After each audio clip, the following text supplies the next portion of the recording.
ओम शांति। ओम शांति। आज की तारीख है 9 दिसंबर 2024। साकार महावाक्य। बाबा कहते, मीठे बच्चे, विनाश के पहले सबको बाप का परिचय देना है।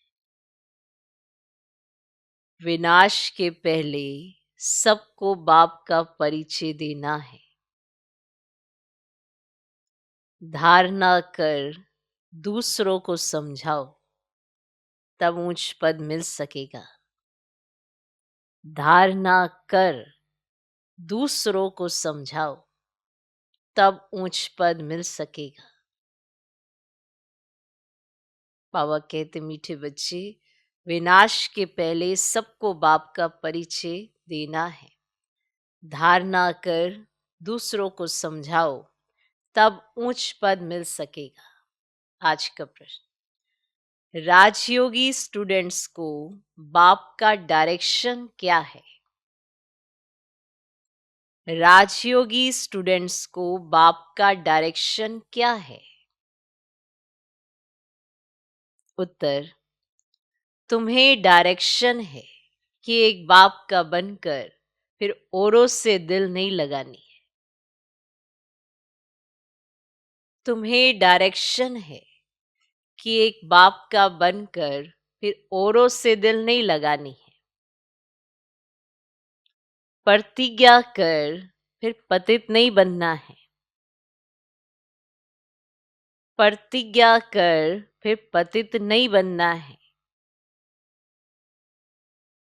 तुम ऐसा संपूर्ण पावन बन जाओ जो बाप और टीचर की याद स्वतः निरंतर बनी रहे।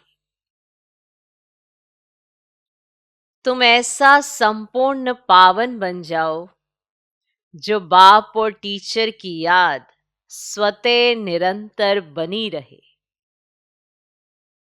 एक बाप से ही प्यार करो, उसे ही याद करो। एक बाप से ही प्यार करो, उसे ही याद करो, तो तुम्हें बहुत ताकत मिलती रहेगी। तो तुम्हें बहुत ताकत मिलती रहेगी। राजयोगी स्टूडेंट्स को बाप का डायरेक्शन क्या है? उत्तर, तुम्हें डायरेक्शन है कि एक बाप का बनकर फिर औरों से दिल नहीं लगानी है। प्रतिज्ञा कर फिर पतित नहीं बनना है। तुम ऐसा संपूर्ण पावन बन जाओ जो बाप और टीचर की याद स्वतः निरंतर बनी रहे। एक बाप से ही प्यार करो, उससे ही याद करो, तो तुम्हें बहुत ताकत मिलती रहेगी। ओम शांति। रूहानी बाप बैठ समझाते हैं। समझाते तब हैं जबकि यह शरीर है। सम्मुख ही समझाना होता है। सम्मुख ही समझाना होता है। जो सम्मुख समझाया जाता है वह फिर लिखत के द्वारा सबके पास जाता है। तुम यहां आते हो सम्मुख सुनने के लिए। आते हो ना यहाँ क्या करने? सम्मुख सुनने के लिए। बेहद का बाप आत्माओं को सुनाते हैं। आत्मा ही सुनती है। सब कुछ आत्मा ही करती है इस शरीर द्वारा। इसीलिए पहले पहले अपने को आत्मा जरूर समझना है। गायन है, आत्माएं परमात्मा अलग रहे बहुकाल। सबसे पहले पहले बाप से कौन बिछुड़ कर आते हैं यहाँ पाठ बजाने? तुमसे पूछेंगे कितना समय तुम बाप से अलग रहे हो, तो तुम कहेंगे 5000 वर्ष। पूरा हिसाब है ना। ये तो तुम बच्चों को पता है कैसे नंबरवार आते हैं। बाप जो ऊपर में थे वे भी अभी नीचे आ गए हैं। तुम सबकी बैटरी चार्ज करने, अभी बाप को याद करना है। अभी तो बाप सम्मुख है ना। भक्ति मार्ग में तो बाप के ऑक्यूपेशन का पता ही नहीं है। नाम, रूप, देश, काल को जानते ही नहीं। तुमको तो नाम, रूप, देश, काल का सब पता है। तुम जानते हो इस रथ द्वारा बाप हमको सब राज समझाते, रचता और रचना के आदि मध्य अंत का राज समझाया है। ये कितना सूक्ष्म है। इस मनुष्य सृष्टि रूपी झाड़ का बीज रूप बाप ही है। वे यहां आते जरूर है, नई दुनिया स्थापन करना उनका ही काम है। ऐसे नहीं कि वहां बैठे स्थापना करते। तुम बच्चे जानते हो बाबा इस तन द्वारा हमको सम्मुख समझा रहे। ये भी बाप का प्यार करना हुआ ना। सम्मुख समझाना ये भी तो बाप का प्यार करना हुआ ना। और कोई को भी उनकी बायोग्राफी का पता ही नहीं है। गीता है आदि सनातन देवी देवता धर्म का शास्त्र। ये भी तुम जानते हो इस ज्ञान के बाद है विनाश। विनाश जरूर होना है। और जो भी धर्म स्थापक आते हैं उनके आने पर विनाश नहीं होता है। विनाश का टाइम ही यह है। इसीलिए तुमको जो ज्ञान मिलता है वह फिर खल्लास हो जाता है। तुम बच्चों की बुद्धि में ये सब बातें हैं। तुम रचता और रचना को जान गए हो। है दोनों अनादि जो चलते आए हैं। बाप का पाठ है संगम पर आने का। बाबा का पाठ है संगम पर आने का। भक्ति आधा कल्प चलती है, ज्ञान नहीं चलता है। ज्ञान का वर्षा आधा कल्प के लिए मिलता है। ज्ञान तो एक ही बार सिर्फ संगम पर मिलता है और कोई समय आपको ज्ञान नहीं मिलता है। कितनी वैल्यू है इस समय की कि भगवान भी आपको एक ही समय मिलता है, ज्ञान भी आपको एक ही समय मिलता है। बाकी सारे कल्प में ना बाप मिलता है ना ये ज्ञान मिलता है।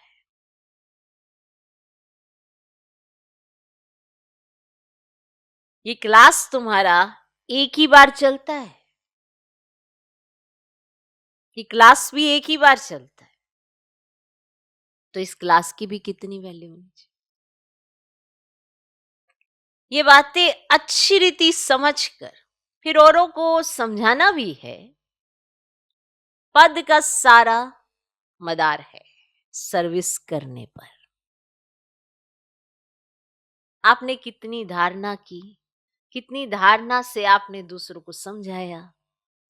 हमें अपनी धारणाओं का कितना नशा है। जब तक आपको नहीं होगा तो दूसरों को कहां से होगा। हम किसी और की खातिर नहीं, अपने लिए करते हैं।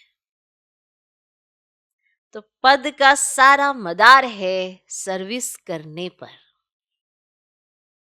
तुम जानते हो पुरुषार्थ कर अब नई दुनिया में जाना है।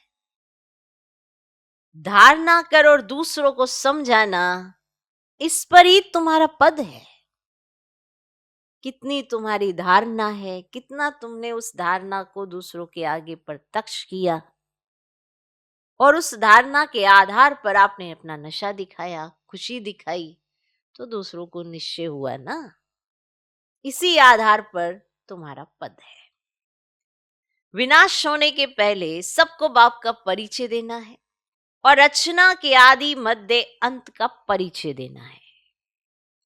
तुम भी बाप को याद करते हो कि जन्म जन्मांतर के पाप कट जाए, इसीलिए करते हो ना याद कि पाप कर्म तो हुए हैं तो वो काटने हैं, तो याद से कटेंगे। जब तक बाप पढ़ाते रहते हैं याद जरूर करना है। पढ़ाने वाले के साथ योग तो रहेगा ना। टीचर पढ़ाते हैं तो उनके साथ योग रहता है। योग बिगड़ पढ़ेंगे कैसे। अब पढ़ाने वाले के साथ योग चाहिए, अब वो क्या पढ़ाते हैं वो पढ़ना है। तो योग बिगर पढ़ेंगे कैसे? योग अर्थात पढ़ाने वाले की याद, जोड़। फिर ये देखना है उन्होंने पढ़ाया क्या, सिखाया क्या, क्या सिखा रहे हैं, मैनर्स सिखा रहे हैं। किस लिए? हमें देवता बनाने के लिए, क्योंकि आने वाली दुनिया देवी देवताओं की है। इसीलिए मैनर्स सिखाए जाते हैं कि हम वहां चल सकें, उस नई दुनिया में जा सकें जिसका निर्माण स्वयं परमात्मा कर रहे हैं। हम साथी बन सकें, क्योंकि अभी तो आसुरी हैं गुण, दैवी गुणों में बदलना है तो देवता बनेंगे। तो जितना दैवी गुणों की धारणा होगी उतना बाप को प्रिय लगेंगे। कैसे प्रिय बने? जो पढ़ाया जाता है उसकी धारणा करें तो प्रिय लगेंगे। टीचर पढ़ाते हैं तो उनके साथ योग रहता है। योग बिगर पढ़ेंगे कैसे? योग अर्थात पढ़ाने वाले की याद। ये बाप भी है, टीचर भी है, सतगुरु भी है। माना बाप से आप वर्षा लेते हो, टीचर से शिक्षा लेते हो, और सतगुरु से वरदान। और एक बात और कि सतगुरु ने जो कहा वो मानना, ये नहीं अपने संकल्प चला लेना। तो फिर आप क्या सतगुरु को मानते हो? फिर निंदा करते हो, अंदर संकल्प विकल्प चलाते हो। तो कहाँ बाप को पूरी रीति समझा है? बाप, टीचर, सतगुरु तीनों रूपों से याद करना माना जो वो कहे वही सत्य है, उसी आधार पर अपना जीवन जीना, तब जीवन सार्थक होता है। तो तीनों रूप में पूरा याद करना पड़ता है। ये सतगुरु तुम्हें एक ही बार मिलता है, सारे कल्प में एक ही बार मिला। तो जो भी वो कहे वो मानना चाहिए। मानना चाहिए कि नहीं मानना चाहिए? तो हर एक जानता है कि मैं सतगुरु का कहना कितना मानता हूं, ये हर एक को पता है। कहना माना पर संकल्प चलाए तो ये कहना मानना है नहीं। इसीलिए बार बार कहा जाता है ईश्वर एक है, लेकिन इन तीनों रूपों से याद रखना कि वो क्या है एक ही, लेकिन बाप, टीचर, सतगुरु है। तो तीनों रूपों से देखना, क्या मैं मानने वाला बच्चा वैसा हूं? क्या मैं वैसा बच्चा हूं कि बाप को मुझ पर नाज हो? क्या मैं वैसा स्टूडेंट हूं जो टीचर मुझ पर फक्र करे? क्या मैं ऐसा फॉलोअर्स हूं जो हर बात को सत्य मानकर जो सतगुरु कहे वैसे ही फॉलो करे? मैं कौन हूं? इसमें अपनी चेकिंग करनी बनती है। बाप, टीचर, सतगुरु तीनों रूपों से देखना। तो तीनों रूप में पूरा याद करना पड़ता है, क्योंकि ये सतगुरु तुम्हें एक ही बार मिलता है। ज्ञान से सदगति मिली, बस फिर गुरु की रस्म ही खत्म। बाप, टीचर की रस्म चलती है, फिर गुरु की रस्म खत्म हो जाती है। सदगति मिल गई ना, निर्वाण धाम में तुम प्रैक्टिकल में जाते हो, फिर अपने समय पर पाठ बजाने आएंगे। मुक्ति, जीवन मुक्ति दोनों तुमको मिल जाती है। मुक्ति भी जरूर मिलती है, थोड़े समय के लिए घर जाकर रहेंगे। यहां तो शरीर से पाठ बजाना पड़ता है, पिछाड़ी में सब पाठधारी आ जाएंगे। नाटक जब पूरा होता है ना, तो सब एक्टर्स स्टेज पर आ जाते हैं कि इन्होंने ये पार्ट प्ले किया। अभी भी सब एक्टर्स स्टेज पर आकर इकट्ठे हुए हैं। कितना घोर घमसान है। सतयुग आदि में इतना घोर घमसान नहीं था, अभी तो कितनी अशांति है। तो अब जैसे बाप को सृष्टि चक्र की नॉलेज है, तो बच्चों को भी नॉलेज है। बीज को नॉलेज है ना हमारा झाड़ कैसे वृद्धि को पाकर फिर खत्म होता है। अभी तुम बैठे हो नई दुनिया की सैपलिंग लगाने अथवा आदि सनातन देवी देवता धर्म का सैपलिंग लगाने। तुमको पता है इन लक्ष्मी नारायण ने राज्य कैसे पाया? तुम जानते हो हम अभी नई दुनिया का प्रिंस बनेंगे। उस दुनिया में रहने वाले सब अपने को मालिक ही कहेंगे ना, जैसे अभी भी सब कहते हैं भारत हमारा देश है। तुम समझते हो अभी हम संगम पर खड़े हैं, शिवालय में जाने वाले हैं, बस अभी गए कि गए। हम जाकर शिवालय के मालिक बनेंगे। तुम्हारी एम ऑब्जेक्ट ही यह है। यथा राजा रानी तथा प्रजा, सब शिवालय के मालिक बन जाते हैं। बाकी राजधानी में भिन्न भिन्न स्टेट्स तो होती ही, वहां वजीर तो कोई होता ही नहीं है। वजीर तब होते हैं जब पतित बनते हैं। दूसरे की राय की जरूरत तभी पड़ती है जब अपनी बुद्धि काम नहीं करती है। तो जब सत्युग है तो सबकी बुद्धि सत्व प्रधान है, तो कार्य कर रही है, तो वजीर की जरूरत ही नहीं।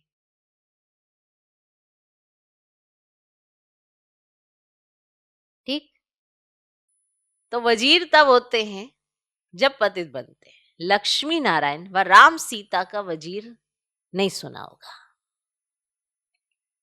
क्योंकि वे खुद सत्व प्रधान पावन बुद्धि वाले हैं। क्लियर? तो सत्व प्रधान पावन बुद्धि वाले हैं, इसीलिए उन्हें वजीर की जरूरत नहीं है। फिर जब पतित बनते हैं तब राजा रानी एक वजीर रखते हैं राय लेने के लिए,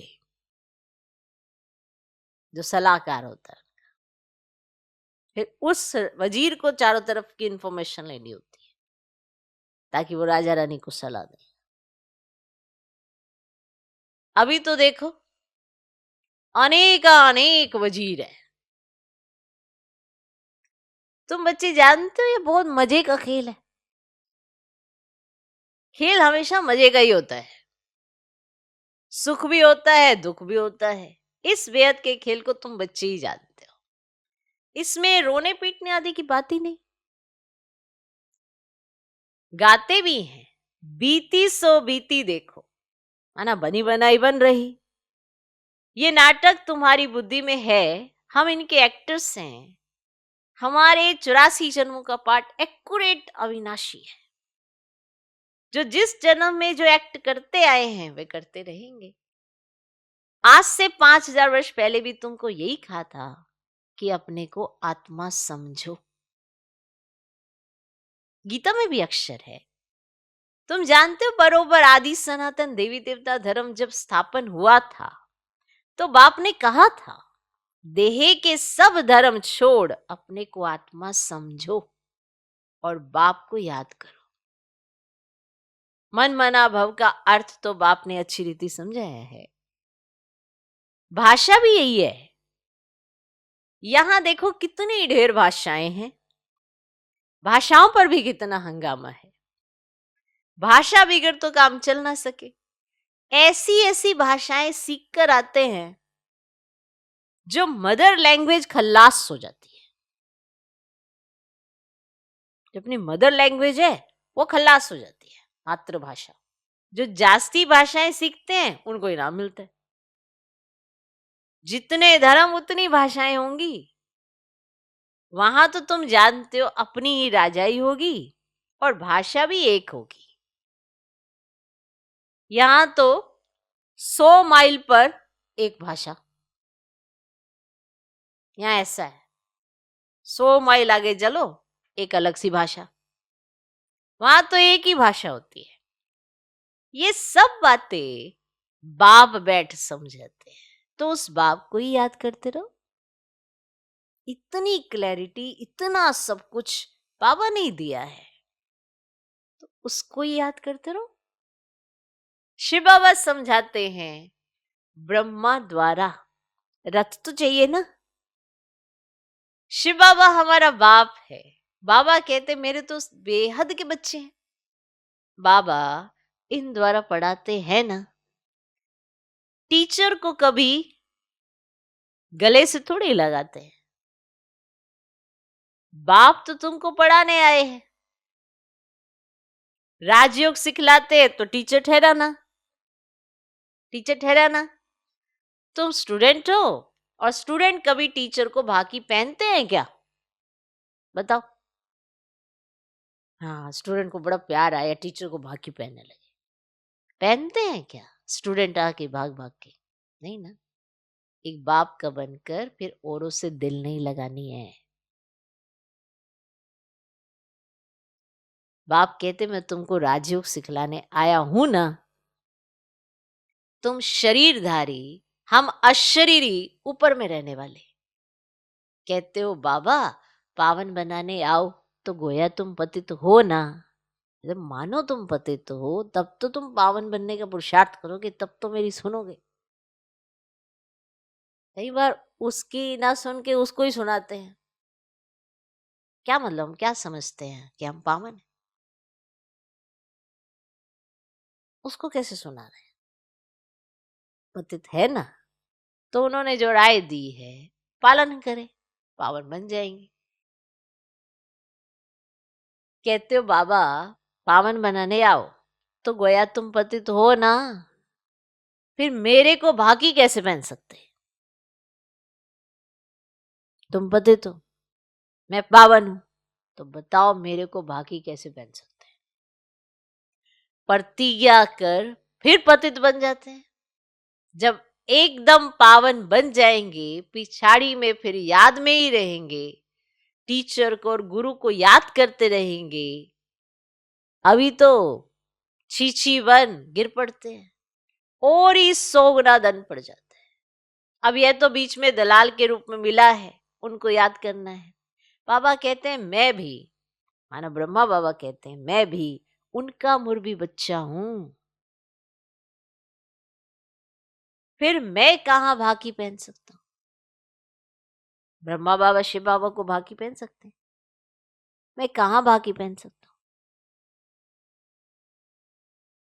तुम फिर भी इस शरीर द्वारा मिलते हो,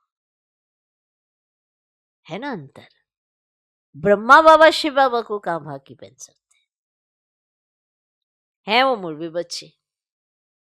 तुम तो फिर भी उनको इन शरीर द्वारा मिल सकते हो, मैं उनको कैसे भाकी पहनूं?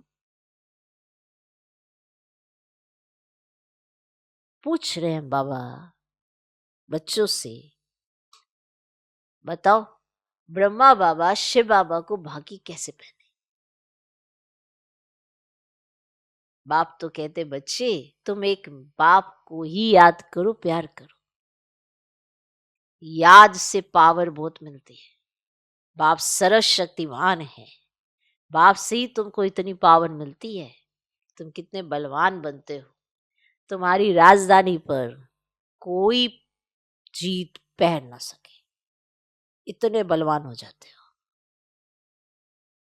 रावण राज्य ही खत्म हो जाता है, दुख देने वाला कोई रहता ही नहीं।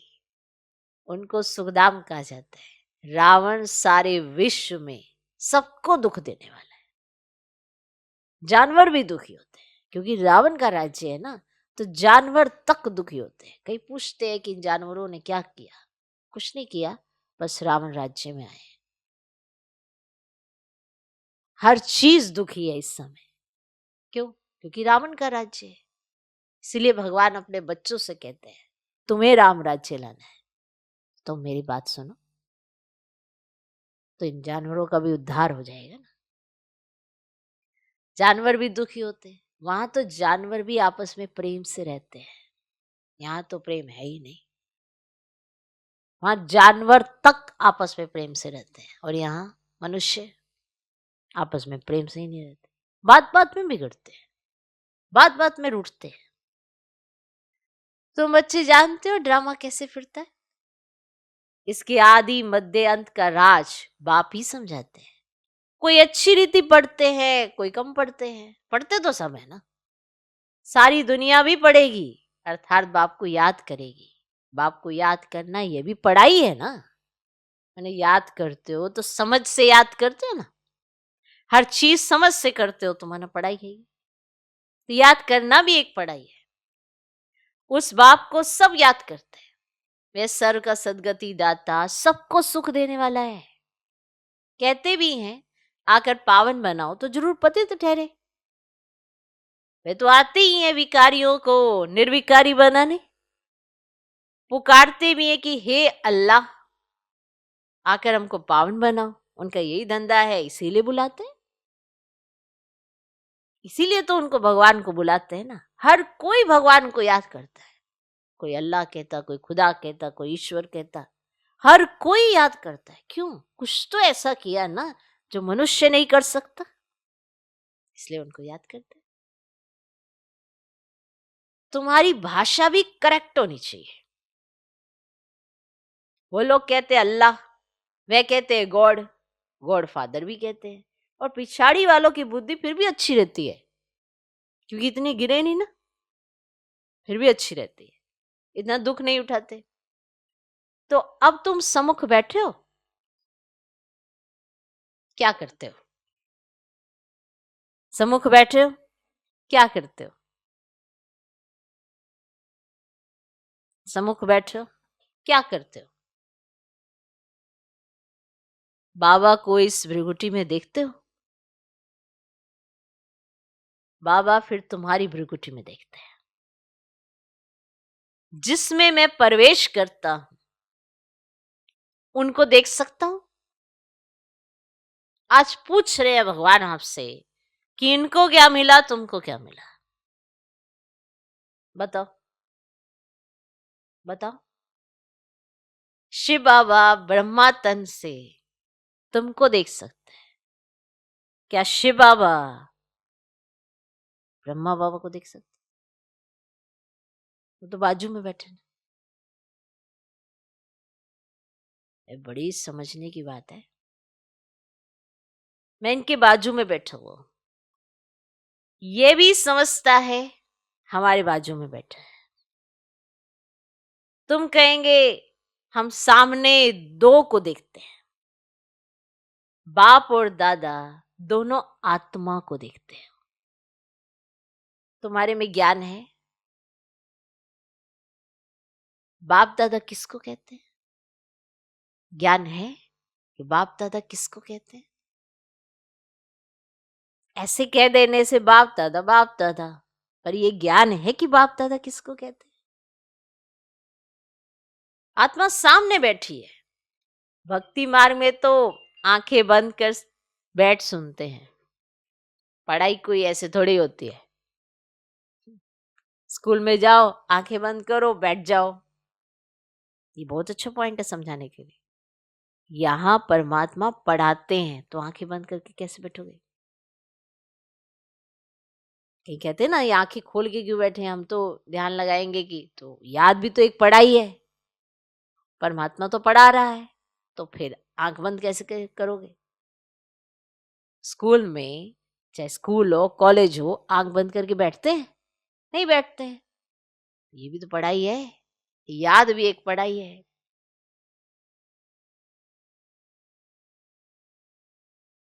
तो पढ़ाई आंख बंद करके होती है क्या?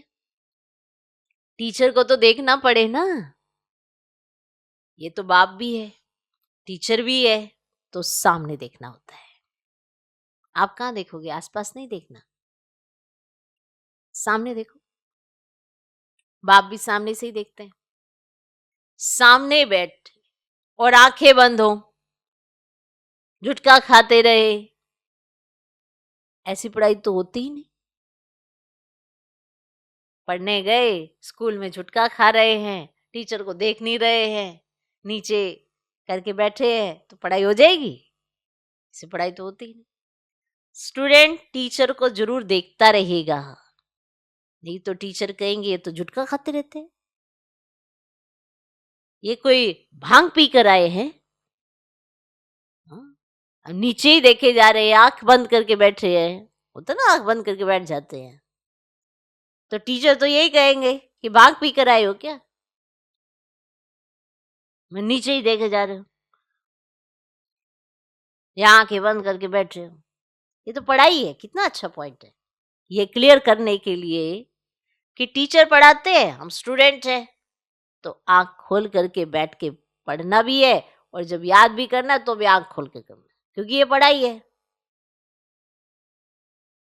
तो इधर उधर देखेंगे, नीचे देखेंगे, इधर उधर ताका जाकी करते रहेंगे तो फिर टीचर तो कहेंगे कि ना भाग पी के आए क्या, जैसे आंखें बंद करके बैठे हो वैसे। तुम्हारी बुद्धि में बाबा इस तन में है, मैं बाबा को देखता हूं। बाप समझाते हैं ये क्लास कोई कॉमन नहीं है जो कोई आंखें बंद करके बैठ जाए। स्कूल में कभी कोई आंखें बंद करके बैठते हैं क्या? बैठते हैं क्या? और सत्संगों को स्कूल नहीं कहा जाता, ये स्कूल है। भल गीता बैठ सुनाते हैं परंतु उसको स्कूल नहीं कहा जाता। वे कोई बाप थोड़ी है जिसको देखे। जो संत महात्मा जी बैठे हैं वो कोई बाप थोड़े बैठे हैं जो उसको देखे। कोई कोई शिव के भक्त होते हैं तो शिव को ही याद करते हैं, कान से कथा सुनते रहते, कान से कथा सुनते रहते, आंखें बंद करते और शिव को याद करते रहते। शिव की भक्ति करने वालों को शिव को ही याद करना पड़े। कोई भी सत्संग में प्रश्न उत्तर आदि नहीं होता है, यहां होता है। यहां तुम्हारी आमदनी बहुत है, आमदनी में कभी उबासी नहीं आ सकती। धन मिलता है ना तो खुशी होती है, उबासी गम की निशानी है, दुखी है। जब धन मिल रहा होता है तो उबासी मार के सामने से कोई धन दे रहा हो और आप उबासी मार रहे हो, किसी के साथ नहीं होगा ऐसा। ये उबासी गम की निशानी है। बीमार होगा व दिवाला निकला होगा तो उबासी ही आती रहेगी। पैसा मिलता रहेगा तो कभी उबासी नहीं आएगी। बाबा व्यापारी भी है ना, रात को स्टीमर आते थे ना तो रात को जागना पड़ता था। कोई कोई बेगम रात को आती है तो सिर्फ फीमेल के लिए ही खुला रहता है, वो रात को आते थे। तो बाबा भी कहते हैं प्रदर्शनी आदि में फीमेल्स के लिए खास दिन रखो तो बहुत आएंगी। पर्दे नशीन भी आएंगी, बहुएं पर्दे नशीन रहती हैं और मोटर में भी पर्दा रहता है। जो मोटर में आती है ना तो उसमें भी पर्दा रहता है। तो यहाँ तो आत्मा की बात है, तो ज्ञान मिल गया तो पर्दा भी खुल जाएगा। और सत्युग में पर्दा आदि होता ही नहीं है। तो ये तो प्रवृत्ति मार्ग का ज्ञान है ना, ये प्रवृत्ति मार्ग का ज्ञान है ना। अच्छा, मीठे मीठे सिखिलदे बच्चों प्रति मात पिता बाप दादा का याद प्यार और गुड मॉर्निंग। रूहानी बाप की रूहानी बच्चों को नमस्ते। हम रूहानी बच्चों की भी रूहानी बाप को नमस्ते नमस्ते नमस्ते। Good morning good morning good morning. धारणा के लिए मुख्य सर पहला पॉइंट, ये खेल बड़ा मजे का बना हुआ है, बड़ा ही मजे का बना हुआ है ना। किस किस को मजा आ रहा है? ओहो, मजा लेने के लिए इस ज्ञान को अच्छी रीति समझना पड़ता है, बाप को अच्छी रीति जानना पड़ता है, बाप टीचर सतगुरु का मान रखना पड़ता है, तब मजा आता है, ऐसे नहीं आता मजा। ठीक है, तो सभी तैयार है? उस अवस्था को बनाए, नहीं तो सम्मुख बैठे हुए भी मुंझे मुंझे ही रहेंगे। प्राप्ति सम्मुख उसी आत्मा को होती है जिसने बाप टीचर सतगुरु को समझा है, उसी आत्मा को। वरना अंदर ही दुख दुख दुख दुख दुख दुख चलते रहेगी। अपनी ही धारणाओं से नशा होना चाहिए जो बाबा ने हमें कराई है, और रावण की धारणाओं से आप मूंझोगे ही मूंझोगे। वो भी आपको कई धारणा है, मेरी मम्मी मेरे पापा मेरे ये मेरा घर मेरे बच्चे मेरा ये रावण ने धारणाएं कराई है। इस रावण की धारणाओं के आधार पर आप मूंझते ही रहोगे, नशा नहीं आएगा। आपको जो मिला है ना उसका नशा चढ़ता ही तब है जब बाप टीचर सतगुरु का कहना मानना सीख जाती है आत्मा। और जिसने सीख लिया वो कभी मूंझ नहीं सकते, वो मजे में रहती है। ये खेल ही ऐसा है, क्या बड़ा मजे का बना हुआ है। ये खेल बड़ा मजे का बना हुआ है, इसमें सुख और दुख का पाठ नूंदा हुआ है, इसलिए रोने पीटने की बात नहीं। ये खेल बड़ा मजे का बना हुआ है, इसमें सुख और दुख का पाठ नूंदा हुआ है, इसीलिए रोने पीटने की बात नहीं। बुद्धि में रहे बनी बनाई बन रही, बीती का चिंतन नहीं करना है। बनी बनाई बन रही, बीती का चिंतन नहीं करना है। दूसरा पॉइंट, ये कॉमन क्लास नहीं है। आप ये सोच के मत बैठना कि ये साधारण सी क्लास है, यहाँ पे सब कुछ प्रत्यक्ष है। ये कॉमन क्लास नहीं है, इसमें आंखें बंद करके नहीं बैठना है, इसमें आंखें बंद करके नहीं बैठना है। टीचर को सामने देखना है, टीचर को सामने देखना है। उबासी आदि नहीं लेनी है। उबासी गम की निशानी है, माना दुख की निशानी है। उबासी गम की निशानी है। आज का वरदान, संतुष्टता के 3 सर्टिफिकेट ले अपने योगी जीवन का प्रभाव डालने वाले सहज योगी भव। संतुष्टता के 3 सर्टिफिकेट ले अपने योगी जीवन का प्रभाव डालने वाले सहज योगी भव। संतुष्टता योगी जीवन का विशेष लक्ष्य है। जो सदा संतुष्ट रहते और सर्व को संतुष्ट करते हैं, उनके योगी जीवन का प्रभाव दूसरों पर स्वतः पड़ता है। जैसे साइंस के साधनों का वायुमंडल पर प्रभाव पड़ता है, ऐसे सहज योगी जीवन का भी प्रभाव होता है।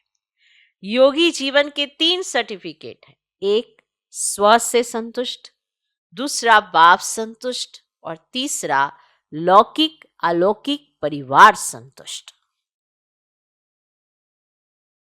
एक स्वयं से संतुष्ट, दूसरा बाप संतुष्ट, और तीसरा लौकिक अलौकिक परिवार संतुष्ट। तो चेकिंग करनी बनती है कि है ये 3 सर्टिफिकेट। आज का स्लोगन, स्वराज्य का तिलक, विश्व कल्याण का ताज और स्थिति के तख्त पर विराजमान रहने वाले ही राजयोगी हैं। स्वराज्य का तिलक, विश्व कल्याण का ताज और स्थिति के तख्त पर विराजमान रहने वाले ही राजयोगी हैं। राजयोगी माना जिसका स्वयं पर राज हो, और जिसका स्वयं पर राज हो तो वो तिलकधारी तो होगा ही होगा। माना तिलकधारी मानव से ये स्मृति रहेगी कि मैं कौन, और वो अपने तन पर भी राज करेगा, अपने मन पर भी राज करेगा। स्वराज्य का तिलक, विश्व कल्याण का ताज माना जिम्मेवारी। उसको ये जिम्मेवारी होगी कि मुझे क्या करना है, क्या नहीं करना है। जो मेरे करने से सब पर ही असर पड़ेगा, तो विश्व कल्याण का ताज होगा, माना जिम्मेवारी का ताज। और स्थिति के तख्त पर, वो जो तख्त है वो निशानी है स्वमान की, कि स्थिति बनी होगी, स्वमानधारी होगा और उस पर वो विराजमान होगा। तो ऐसी आत्मा ही राजयोगी है। स्वराज्य का तिलक, विश्व कल्याण का ताज और स्थिति के तख्त पर विराजमान रहने वाले ही राजयोगी हैं। ओम शांति।